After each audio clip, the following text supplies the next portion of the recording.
Hello everyone, welcome back to Priyanka NET classes. So basically आज आपका result आ चुका है नेट का दिसंबर 2023 का, राइट। एंड आप में से बहुत सारे स्टूडेंट्स इस एग्जाम को क्वालिफाई नहीं कर पाए हैं, राइट। जो क्वालिफाई कर पाए हैं उन सबको तो कॉन्ग्रेचुलेशंस, ठीक है। ऑलरेडी मुझे आपके बहुत सारे मैसेजेस आ चुके हैं जिन लोगों ने क्वालिफाई किया है, सो वो तो बहुत अच्छी बात है। बट मुद्दे की बात यह है कि हर साल ऐसा क्यों होता है, हर बार ऐसा क्यों होता है एग्जाम के बाद कि मेजोरिटी ऑफ द स्टूडेंट्स हमेशा इस एग्जाम को फेल करते हैं क्वालिफाई करने से खुद को। ऐसी क्या गलतियां हैं जो आप कर रहे हैं? और देखिए, ये कोई भाषण वाला वीडियो नहीं है, या मैं कोई यहाँ पे अपना कोर्स सेल करने नहीं आई हूँ। फ्रैंकली मैं ये चीजें आपको पहले ही क्लियर कर देती हूँ। ये वीडियो एक रियलिटी चेक है। अगर आप ये समझना चाहते हैं कि आपने क्या गड़बड़ की है तो आप जरूर से इस वीडियो को कंटिन्यू कीजिएगा, लेकिन उसके अलावा मेरा इस वीडियो का कोई पर्पस नहीं है, ठीक है। तो अगर रियलिटी चेक का अगर मैं आपको बताना चाहूँ तो मैं सिंपल से एक ही बात बोलूंगी कि अगर आप में से कोई भी स्टूडेंट, देखिए दो कैटेगरी के स्टूडेंट्स होते हैं जब आप एग्जाम देने जाते हो। तो एक वो स्टूडेंट होते हैं जो पढ़ के गए होते हैं, एक वो होते हैं जो बिल्कुल पढ़ के नहीं गए होते, राइट। तो अगर आप बिल्कुल ही नहीं पढ़ के गए हैं, ठीक है, और अब बस आप ऐसे ही एग्जाम देने गए थे तो आपकी कोई बात ही नहीं हो सकती यहाँ पे। क्यों? क्योंकि आप पढ़ के ही नहीं गए तो मैं आपकी कमियां कहाँ से निकालूं, राइट। तो वो कैटेगरी के स्टूडेंट्स को तो मैं कंप्लीटली साइडलाइन कर रही हूँ यहाँ पे डिस्कशन से। क्यों? क्योंकि उनकी तो कोई जरूरत ही नहीं है डिस्कस करने की। आप पढ़ोगे ही नहीं तो आप में प्रॉब्लम कहाँ पे, आप कम कहाँ पे हो या ज्यादा कहाँ पे हो, वो बात आ ही नहीं सकती, राइट। अब हम मुद्दे की बात करेंगे उन कैटेगरी ऑफ स्टूडेंट्स के लिए जो पढ़ के गए थे, राइट। मे बी किसी ने 2 महीने पढ़ा होगा, किसी ने 4 महीने पढ़ा था, किसी ने शायद पूरे 6 महीने भी पढ़ा था। लेकिन फिर भी ऐसा क्या हुआ कि आप निराशी लौट आए हैं, आप एकदम ही फेल होके आए हैं इस बार भी क्वालिफाई करने से। तो अगर मैं रियलिटी चेक की बात करूं तो आप में से जिन भी स्टूडेंट्स की मार्क्स लेस देन 150 है, ठीक है, पेपर 1 एंड पेपर 2 मिला के, हाँ मैं दोनों पेपर्स की बात कर रही हूँ, पेपर 1 एंड पेपर 2 मिला के अगर आपकी मार्क्स लेस देन 150 है एग्जाम में, तो मान के चलिए आपने बिल्कुल भी पढ़ाई नहीं की है, ढंग से कुछ भी पढ़ाई नहीं की है, in fact for that matter. Because अगर आप लेस देन 150 ला रहे हैं, इसका मतलब है कि आपकी प्रिपरेशन बिल्कुल ही जीरो लेवल पे थी, आपने ढंग से प्रिपेयर नहीं किया है। या तो आपने अगर प्रिपेयर किया भी था, आप में से कोई बोलेगा तो मैं बोलूंगी कि आपने परफॉर्म नहीं किया है एग्जाम में जाके, ठीक है। तो कुछ भी केस हो सकता है, इधर आपकी प्रिपरेशन ही बिल्कुल सही नहीं थी, या प्रिपरेशन इनफैक्ट थी ही नहीं, या तो दूसरा केस हो सकता है कि आपने प्रिपेयर में भी किया हो लेकिन आपने एग्जाम में जाके परफॉर्म नहीं किया, ठीक है।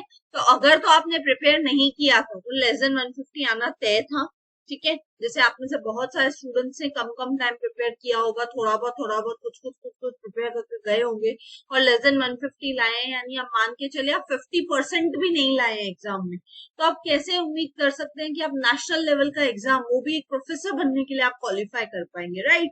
तो ये तो बेवकूफी है अगर आप ये एक्सपेक्ट करके चलते हैं कि आप लेस देन 150 मार्क्स लेके आएंगे एग्जाम में एंड आप क्वालिफाई कर जाएंगे, राइट।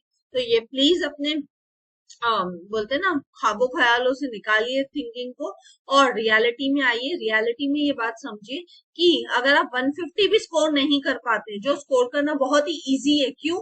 उसका सिंपल लॉजिक में बताती हूँ। आपका एग्जाम कैसे होता है? आपका एग्जाम होता है एमसीक्यू बेस्ड एग्जाम, राइट, और नेगेटिव मार्किंग भी नहीं है।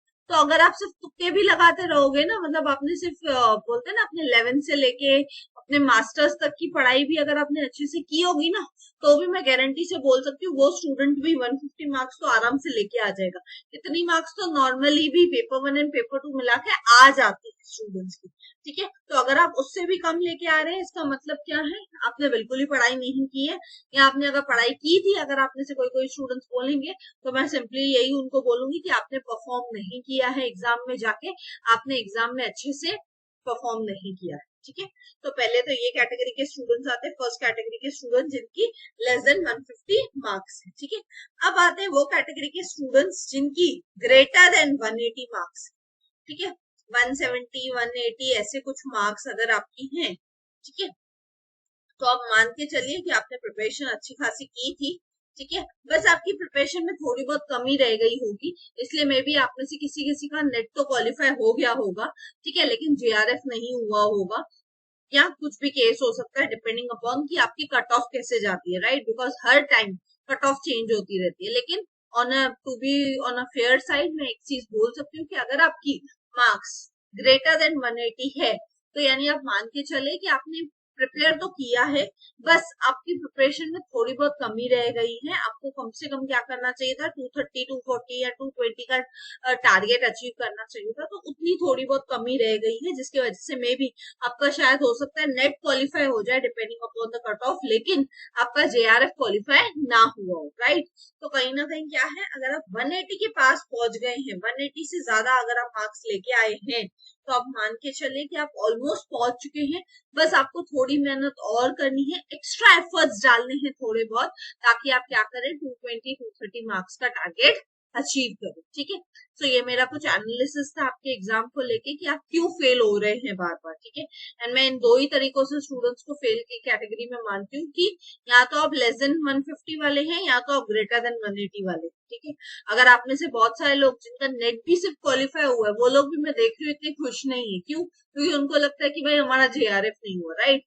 तो आप उस सेकेंड कैटेगरी के स्टूडेंट है जो 180 से ज्यादा तो ला चुके हैं, लेकिन फिर भी क्या है, जेआरएफ नहीं ला पा रहे। ठीक है, तो प्लीज आप अपनी कमियां समझे, आपने क्या मिस्टेक्स की है वो सीखिए जाके। अब आपके हाथ में स्कोर कार्ड है अपना, पेपर 1 में आप कितनी मार्क्स लेके आए, पेपर 2 में कितनी मार्क्स लेके आए, राइट। और अब आपके पास आंसर की भी है अपनी, राइट, जो कुछ दिन पहले डाउनलोड करके रखी होगी आपने, है ना।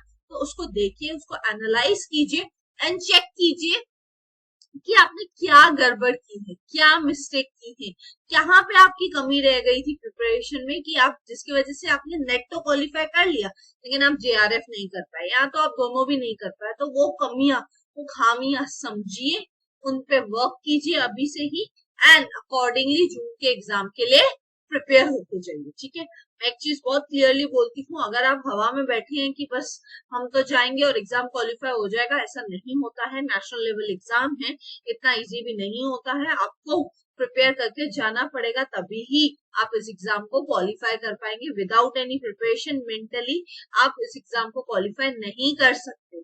ठीक है, आई होप ये चीज क्लियर है कि आप क्यों फेल हो रहे हैं। आप में से कुछ बच्चे हैं जो बार बार अटेम्प्ट देते हैं और फिर भी नहीं कर पा रहे हैं, तो प्लीज रियलिटी समझिए, अपने आप को असेस कीजिए, आप कहाँ पे गलत थे। देखिए, इंडिविजुअली आपको ही असेस करना पड़ेगा कि आप कहाँ पे रॉन्ग गए, कहाँ पे आपसे गड़बड़ हुई है, राइट। तो वो गड़बड़ समझिए अपनी, कहाँ पे आपने मिस्टेक की है उसको समझिए एंड अकॉर्डिंगली उस पर काम कीजिए, right. So thank you. I hope ये वीडियो का पर्पस सर्व होगा, क्योंकि ये वीडियो का पर्पस सिर्फ इतना ही था कि आप समझे कि आप कहाँ पे गलतियां कर रहे हैं। ठीक है, इट्स नेवर लाइक कि आप फेल हो रहे हैं तो उसमें कुछ गलत है, बट फेल होना एक चीज है, लेकिन अपनी गलती करके उस गलती से ना सीखना उससे भी बड़ी चीज होती है, राइट। तो आप फेल हुए हैं उसमें कोई बड़ी बात नहीं है, लेकिन आप अगर उस गलती से अभी नहीं सीखेंगे और फिर से वही चीज रिपीट करेंगे तो उसका कोई सेंस नहीं है। इसलिए प्लीज, अगर आप गलती कर रहे हैं, किया आपने, नोट, ठीक है, कोई बड़ी बात नहीं है, लेकिन आप उस गलती से सीखिए एंड आप मेक श्योर करिएगा कि अब आप जून के एग्जाम में वो गलतियां रिपीट नहीं करेंगे। ठीक है, एंड इसके अलावा अगर आपको देखना हो कि जून के एग्जाम के लिए कैसे प्रिपेयर करना है, तो मैं डिस्क्रिप्शन में एक लिंक अटैच कर दूंगी, how to prepare for June exam 2023। आप उसको देख लीजिएगा, आपको पूरी स्ट्रेटेजी एंड सब कुछ मिल जाएगा। ठीक है, एंड नेक्स्ट वीक से आपको लेक्चर्स भी मिल जाएंगे मेरे इस यूट्यूब चैनल पे, जहाँ पे मैं आपके साथ पेपर 1 एंड पेपर 2 की क्लासेस करने वाली हूँ। ठीक है, पेपर 2 कॉमर्स एंड मैनेजमेंट की क्लासेस रहेंगी एंड पेपर 1 तो कॉमन है सबके। ठीक है, so thank you, see all in the next video. अगर आपको वीडियो अच्छा लगा तो प्लीज लाइक कीजिए, कमेंट करके मुझे जरूर बताइए, ज्यादा से ज्यादा अपने उन फ्रेंड्स के साथ शेयर कीजिए जो क्वालिफाई नहीं कर पाए हैं। ठीक है, एंड सब्सक्राइब कीजिए अगर आप न्यू हो। मिलते हैं नेक्स्ट वीडियो में, till then bye bye, take care.